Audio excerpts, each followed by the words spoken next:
Helo, Leia fi dwi. Dwi'n am y maes ar Abertawe a dwi'n od hyfryd iawn am unwaith.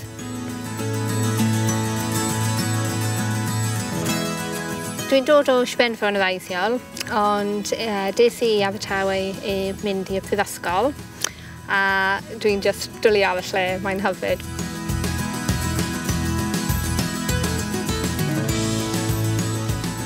Pan o'n i'n ifanc, o'n i'n arfer fynd i sioe awr a maes awr brodi oedd fy nhad cu yn yr RAF.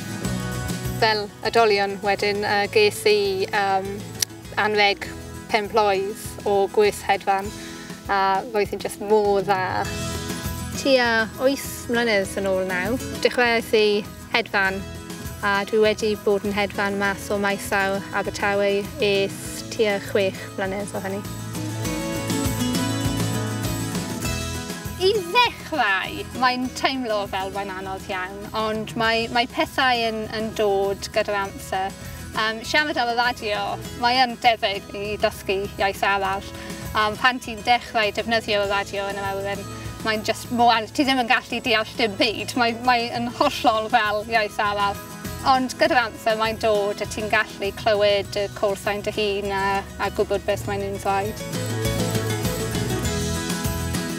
Nes i tipyn o Gymraeg yn yr ysgol, ond pam daeth yr amser i dewis y tegau, oedd dewis o mynd i Baris, os ti'n wneud Ffrangeg, neu mynd i Llangrannog, os ti'n wneud Cymraeg.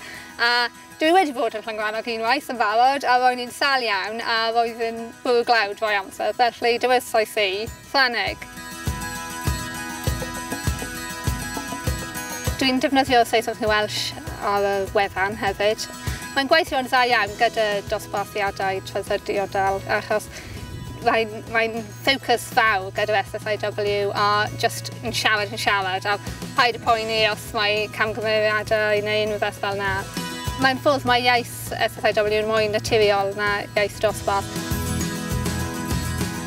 Mae SSIW yn iaith go iawn.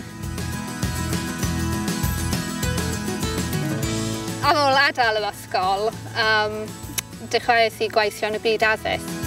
Dwi'n dysgu cyfrifiaduron i oedolion. Hoffwn i defnyddio iaith yn y gwaith. Hoffwn i dysgu drwy gyfrwng y Cymraeg. A does dim llawer o pethau ar gael. Felly hoffwn i datblygu fy Gymraeg i lefel dwi'n gallu defnyddio fe i dysgu pobl arall. Dwi'n falch iawn dwi wedi dysgu na. Da ni'n barod i fynd. Hwyl fawr!